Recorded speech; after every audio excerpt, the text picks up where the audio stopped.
સતગુરુ નીતિન સાહેબ આ સત્સંગમાં સમજાવી રહ્યા છે. વાણી છે ગુરુ ગ્રંથ સાહેબની, ખૂબ જ પ્યારી વાણી છે. कीता लोह सो कर ही तुझ बिन कसु नाही, प्रताप तुम्हारा देख के जमदूत सड़ जाई. કહેશે કે હે મેરે માલિક, આ સંસારમાં કંઈ પણ થાય છે તે તમારી શક્તિથી, તમારી દયાથી થાય છે. નહીતર આ સંસાર જળવત પોતાની મરજીથી હાલી પણ નથી શકતા. દરેકમાં ચેતના દેવાવાળા તમે જ છો. તમારી વગર આ 5 તત્વોનો સંસાર માત્ર ને માત્ર માટીના ઢગલા સમાન છે. તે નથી હલી શકતો કે નથી ચાલી શકતો. આ સંસાર અને આ શરીર, આ બધું તમારી ચેતનાથી ચાલી રહ્યા છે. પ્રતાપ તુમ્હારા દેખ કે જમદૂત સર્જાઈ, એટલે કે તે નામનો અનુભવ જીવને થઈ જાય છે. જ્યારે સુરતીને શબ્દ મળી જાય છે તો મોટામાં મોટા યમદૂત પણ છોડીને ચાલ્યા જાય છે. તેને પણ ખબર પડી જાય છે કે હવે આ આપણા હાથમાં આવવાના નથી. જેણે પણ આ અવસ્થાને મેળવી લીધી છે તેને કોઈ ડગાવી નથી શકતું, કેમ કે તે અસલ અવસ્થાને પ્રાપ્ત થઈ ગયા છે. હવે તે ખેંચતાણથી હંમેશા માટે છૂટી ગયા. હવે તેને નથી કોઈ લોકમાં જવું કે નથી પરલોકમાં જવું. હવે તે પોતાની આત્મામાં સ્થિત થઈ ગયા છે. હવે તેને ડગાવવાવાળા કોઈ નથી. તુમરી કૃપા તે છૂટીએ બિનસે અહમેવ, સર્વ કલા સમર્થ પ્રભ પૂરે ગુરુદેવ. એટલે કે હું જ્યારે જીવ અવસ્થામાં હતો અને વારે વારે ગલત સાધના કરીને, ગલત રીતે ભક્તિ કરીને, શબ્દોના જાપ કરીને, અનહદની ધૂન સાંભળીને, શ્વાસોના જાપ કરીને, શ્વાસોની ધૂનમાં ધ્યાન ધરીને, વારે વારે હું બ્રહ્મ અવસ્થાને એટલે કે શિવ અવસ્થાને પ્રાપ્ત થઈને ફરી જીવ અવસ્થામાં આવી જતો હતો. પરંતુ તમારી એવી દયા થઈ કે મારો અહંકાર, મારી શિવ અવસ્થા, હું જ બ્રહ્મ છું, મારી એ અવસ્થાને છોડાવી દીધી, ખતમ કરી દીધી. પીવ અવસ્થાને પ્રાપ્ત કરાવીને, શુદ્ધ ચૈતન્ય આત્મ સ્વરૂપને પ્રાપ્ત કરાવીને, જ્યારે આ અહંકાર ખતમ થઈ જાય છે કે હું બ્રહ્મ છું, હું સૃષ્ટિનો રચયિતા કરનાર છું, આ અહંકારને ખતમ કરવા માટે તે બંદીછોડ પરમાત્મા, તે સતગુરુ પોતાના જીવહંસોને સાર શબ્દની બક્ષિસ કરે છે. આખા બ્રહ્માંડમાં જે પણ ભક્તિ કરીને કળા પ્રાપ્ત કરે છે, કોઈ 2 કળા પ્રાપ્ત કરે, કોઈ 4 કળા પ્રાપ્ત કરે, કોઈ 8 કલા પ્રાપ્ત કરે, કોઈ 10 કલા પ્રાપ્ત કરે, કોઈ 16 કલા પૂર્ણ પ્રાપ્ત કરે, કોઈ 1000 કલા સંપૂર્ણ હતા. પરંતુ પરમાત્માને માટે કહે છે કે તમે અનંત કલાઓના માલિક છો. તમારી સામે કોઈની પણ કોઈ કલા કામ નથી આવતી. તમે પૂર્ણ ગુરુદેવ છો, તમે પૂર્ણ પરમાત્મા છો, તમે બંદી છોડ છો, સર્વ કલા સમર્થ પૂરે ગુરુદેવ. તમે જ પૂર્ણ ગુરુદેવ છો, તમે જ માલિક છો. તમારી બરાબરી કોઈ ગર્ભથી આવેલા ગુરુ નથી કરી શકતા. અને કોઈ ગુરુ તમારી બરાબરી કરશે તો તેનો સર્વનાશ થઈ જશે. એટલે સાહેબ કહે છે, કબીરા સ્વામી કોઈ નહીં, સ્વામી સિરજનહાર, સ્વામી બનકે જો ફિરે બહુત સહેગા માર, ઘણી સહેગા માર. તો ભક્તો, જેટલા પણ ગુરુ પોતાને પરમાત્મા ઘોષિત કરવામાં લાગેલા છે તેઓ થોડુંક ચિંતન કરી લ્યો, થોડીક બુદ્ધિ વાપરો. પરમાત્મા ક્યારેય 5 તત્વોમાં નથી આવતા. પરમાત્મા ક્યારેય 9 મહિના ઊંધા લટકીને નથી આવતા. अरे शार दाग से सतगुरु न्यारा, अजरो अमर शरीर, दास मलुक सलुक कहत है, खोजो खसम कबीर, जपोरे मन केवल नाम कबीर। તે ગુરુ ફક્ત ને ફક્ત બંદીછોડ કબીર સાહેબ છે, બીજા કોઈ નહીં, કોઈ નહીં. કેટલાક એવા પણ છે જે કહે છે કે અમારા ગુરુ દેહ ત્યાગ કરીને નથી ગયા, દેહ ગાયબ થઈ ગયા. જ્યારે તેઓ આ દુનિયા છોડીને ગયા ત્યારે તેનું શરીર નથી મળ્યું. કેટલાક તો એવા ભરમાવે છે જેમ કે મીરાબાઈ, રવિદાસ મહારાજ થઈ ગયા, બાબા નાનક થઈ ગયા, એના પણ શરીર નથી મળ્યા. અરે મારા ભાઈ, જે પણ મા બાપથી પેદા થઈને આ દુનિયામાં આવી ગયા તેનું શરીર જીવતા હશે ત્યારે અહીં રહેશે અને અંત થયા પછી પણ આ માટીમાં જ મળી જાય. એવું નથી થઈ શકતું કે આ માટીમાંથી પેદા થયો છે તો માટીમાં ન મળે. ફક્ત ને ફક્ત કબીર સાહેબ આ દુનિયાથી ગયા ત્યારે તેનું શરીર નથી મળ્યું. 60,000 લોકોની સામેથી ગુપ્ત થઈ ગયા. તો ભક્તો, કબીર સાહેબ મા બાપથી આ દુનિયામાં નથી આવ્યા. અરે ના હમ લીના ગર્ભ બસેરા, બાલક હોય દિખલાયા. તો ભાઈ, તમે કેમ સાબિત કરશો કે તમારા ગુરુના કોઈ મા બાપ નહોતા? જેમ કે મીરાબાઈના, રવિદાસ મહારાજના, નાનક સાહેબના કોઈ મા બાપ નહોતા, એવું કઈ રીતે સાબિત કરશો? તો જે જેવા છે તેવા રહેવા દો અને જ્ઞાનને સમજો કે આ મહાત્માઓનું જ્ઞાન શું આપવામાં આવે છે. પણ આપણે જ્ઞાન નથી પકડતા અને પોતાના ગુરુને ઊંચા કરવામાં લાગેલા છીએ. આ જ તકલીફ છે. કેટલાક તો એવા ભરમાવે છે કે કબીરજી નાનકજીના શિષ્ય હતા, રવિદાસજીના શિષ્ય હતા, નામદેવજીના શિષ્ય હતા. કોઈ પણ ગ્રંથ વાંચ્યો તેમાં દરેક ભક્તોએ, દરેક સંતોએ નિશથી પણ નિશ પગની ધૂળ બોલ્યા છે પરમાત્માની. જ્યારે ફક્ત ને ફક્ત કબીર સાહેબ કહેશે કે અબ તો જાયે સડે સિંહાસન, મિલે હે સારંગ પાની, રામ કબીરા એક ભયે હે કોઈ ન શકે પૈસાની. બીજા કોઈ સંત આવી વાત ક્યારેય નથી બોલ્યા. ફક્ત ને ફક્ત કબીર સાહેબ કહે છે કે હું જ તે છું. જો સિંહાસન ઉપર બેસી જાઓ તો એ નહીં સમજી શકો કે કબીરજી શું કે પરમાત્મા શું. અનુરાગ સાગરમાં આવે છે, જ્યારે રાણી ઇન્દુમતી કબીર સાહેબ સાથે સતલોક પહોંચી ત્યાં તેણે પરમાત્માને મળવાની ઈચ્છા કરી, ત્યારે કબીર સાહેબ ઈશારો કર્યો કે જુઓ પરમાત્મા બેઠા છે. તો રાણી ઇન્દુમતીએ પરમાત્મા તરફ જોયું અને કબીર સાહેબની સામે જોયું તો હેરાન થઈ ગઈ. બંને એક જ હતા તો ઓળખી જ નહીં શકી કે સિંહાસન ઉપર છે એ કબીર સાહેબ છે કે આ જે મને લઈને આવ્યા તે પરમાત્મા છે. તો સમજી જ ન શકી. આ ફક્ત સાંકેતિક જ્ઞાન હતું કે જે વિદેહી સ્વરૂપનું જ્ઞાન આપું છું તે સ્વયં બંદીછોડ કબીરજી છે. એ વિદેહ સ્વરૂપને વિદેહ ગુરુ, શબ્દ ગુરુ બોલાય છે. તે એક જ છે.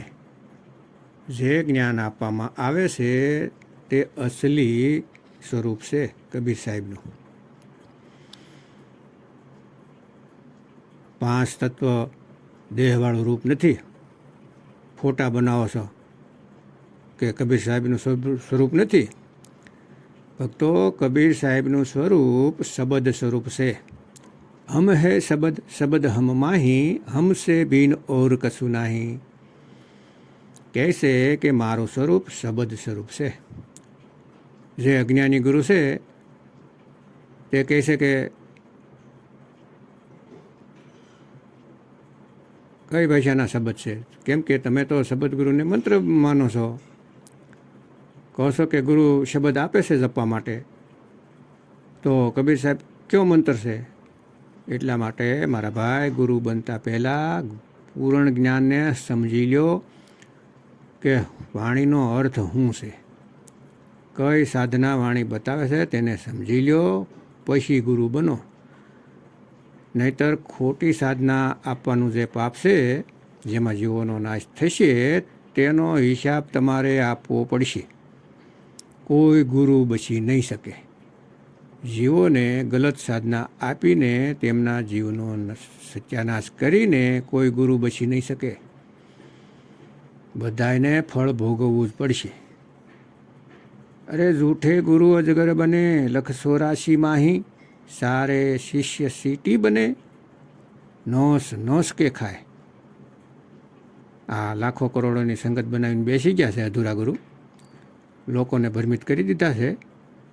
તો આ લખ 84માં જઈને અજગર બનશે અને એના શિષ્ય લાખો કરોડો સીટી બનીને તેને તોડી તોડીને ખાય અને કહેશે કે તારા લીધે અમારું અનમોલ જીવન નષ્ટ થઈ ગયું, હવે તને નહીં છોડું. અત્યારે સેવા કરાવી રહ્યા, તેનાથી લાભ વધારે દુઃખ સહન કરવું પડશે, લાખ ગણા. કબીર સાહેબની વાણીમાં સોહમ દેખાડીને, સોહમ જપાવીને, સોહમ શ્વાસોની ધૂનમાં ધ્યાન ધરાવીને જીવોના અનમોલ મનુષ્યનો નાશ કરી રહ્યા છે. તો સુધરી જાઓ અને વિચાર કરો કે વાણી શું કહે છે.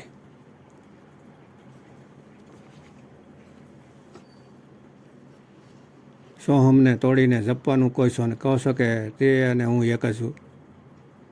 સોહમ શું કામ ભરવાઓ છો ભાઈ? ખુદને નથી ખબર તો શું કામ લોકોના જીવન બરબાદ કરો છો? પોતે તો કોઈ ગુરુ બનાવ્યા નથી ને બીજાના ગુરુ બનવા બેઠા છો. કોઈ કે હાસું જ કહ્યું છે કે ભેંસની આગળ ગમે એટલી વાંસળી વગાડો તો તે નાશશે નહીં. તો આગળ વાણીમાં કહે છે, ખોજત ખોજી ખોજિયા, નામ બિન કુરુ જીવન, સુખ સબ સાધ સંગ, પ્રભુ મનસાપુર. તે પરમાત્માના નામને ગોતતા ગોતતા તેને મેળવી લીધા, ત્યારે સમજમાં આવ્યું કે તે નામ વગર બધું કુર એટલે કે મિથ્યા છે, કચરો છે. જીવનની અસલી ખુશી જેટલી પણ મારી હતી તે બધી પૂરી થઈ ગઈ જ્યારે મને સાધુ સંગત મળી ગઈ, જ્યારે મને સતગુરુનો સાથ મળી ગયો, જેમણે મને સાર શબ્દનો ભેદ બતાવીને મારી સુરતાને શબ્દની સાથે જોડી દીધી અને લાયક બનાવ્યો કે હું તેનું સ્મરણ કરી શકું. નહીતર તો ખબર નહીં કેટલાય નામ જપીને 84માં જતો હતો.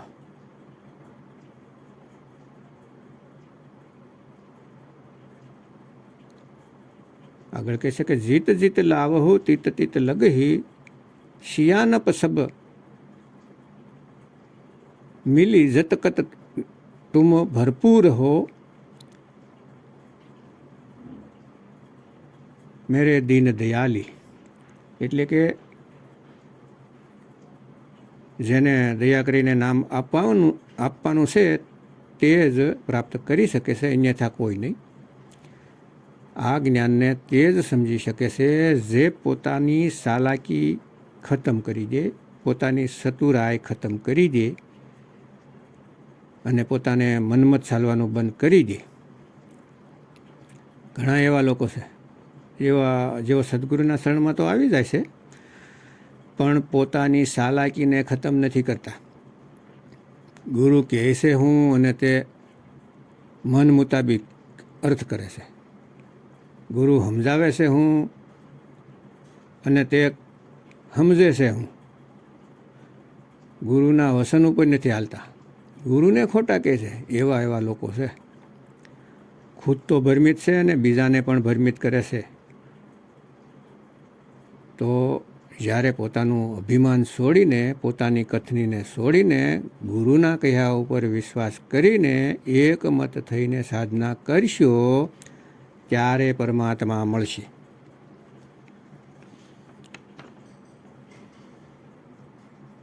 જતકત તુમ ભરપૂર મેરે દિન દયાળ, એટલે કે દરેક ઘટમાં તમારો વાસ છે, તમે પૂરણ છો.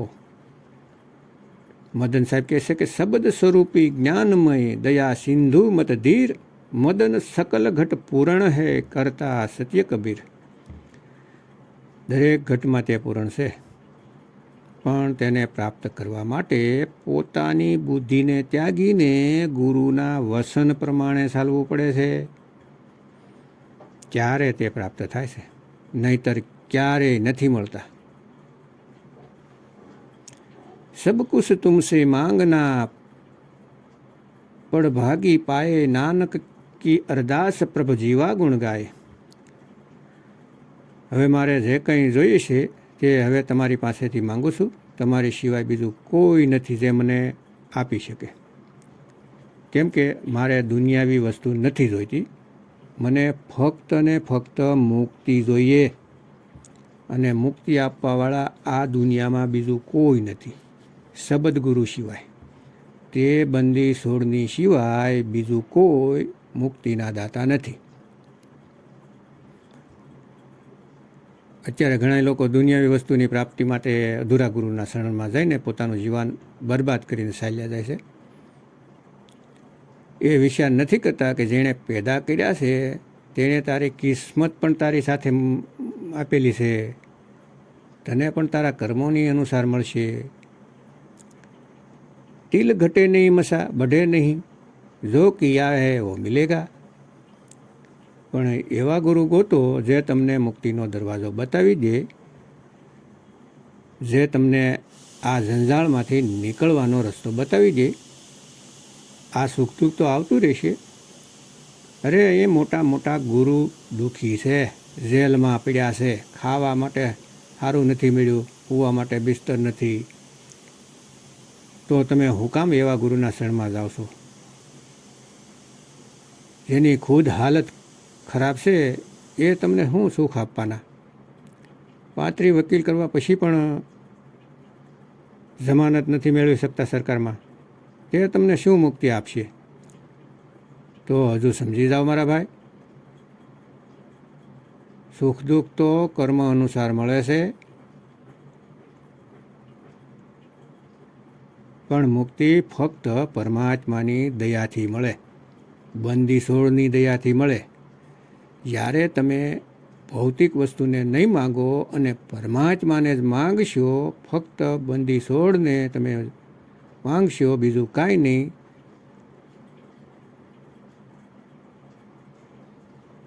પછી જુઓ એ આનંદ, એટલો આનંદ આવશે જીવનમાં. અરે ચાહ ગઈ ચિંતા મિટી મનવા બેપરવાહ, जिनको कुछ नहीं चाहिए वही शहनशाह. તમને બંદી છોડ શહેનશાહ બનાવી દેશે જો તમે તેમને જ ફક્ત માંગશો તો. આગળ કહે છે કે નાનક કી અરદાસ પ્રભુ ગુણ ગાય.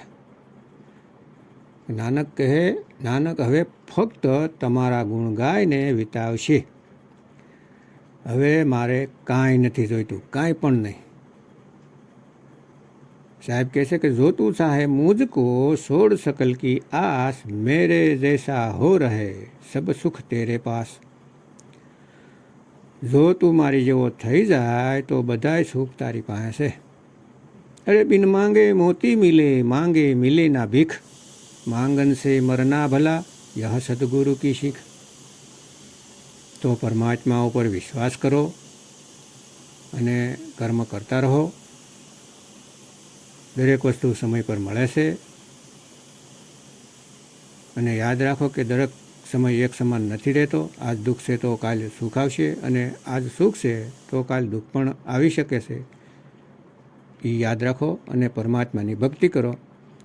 તો ભક્તો વિવેક જગાવો અને નીતિન સાહેબના સત્સંગ સાંભળો. અનમોલ માનવ શરીર મળ્યું છે, તેમાં જાગી અને પોતાની આત્માનું જ્ઞાન જાણો. જય ગુરુ નીતિન સાહેબ, જય ગુરુ વિરાગપતિ સાહેબ, જય ગુરુ મદનપતિ સાહેબ, જય જય મુક્તિના દાતા કબીર સાહેબની જય.